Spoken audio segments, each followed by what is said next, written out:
Додека властите од регионот и светот на големо преку антикризни мерки се спротивставуваат на новата глобална енергетска криза од Илинденска број 2, засега молк, неколку пати досега, телевизија 24 помара одговори од владините представници, но и од премиерот на прашањата кога и какви мерки ќе превземе македонската влада. Одговорот секогаш беше идентичен: активно ја следат состојбата и толку.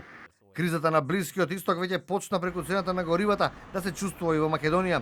Сега сите очекувања се дека ќе поскапи буквално се, со образложение дека за секој производ е потребен транспорт, а тој веќе има нова повисока цена. Граѓаните апелираат властите да не чекаат цените енормно да се зголемат, па потоа со мерки да ги намалуваат, бидејќи на тој начин според нив ќе нема никаков ефект. Цените се зголемија доста и тешко на нас, че биде уште изгледа че се зголемуваат. Власта треба да преземе некои мерки сега, да стопира баре нешто, баре пред великденските празници. Јајцото отидоа,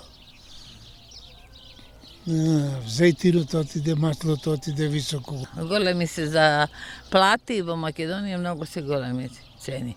Тешко, многу тешко, што да правиме, тоа е.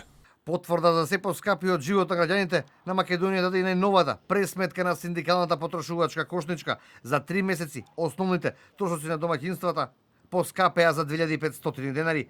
Пресметката вели дека за едно 4-члено семејство за основните трошоци се потребни 67.818 денари месечно, а доколку се додаде и киријата, сумата оди над 80.000 денари месечно. Само за еден месец кошничката е поскапена за 436 денари.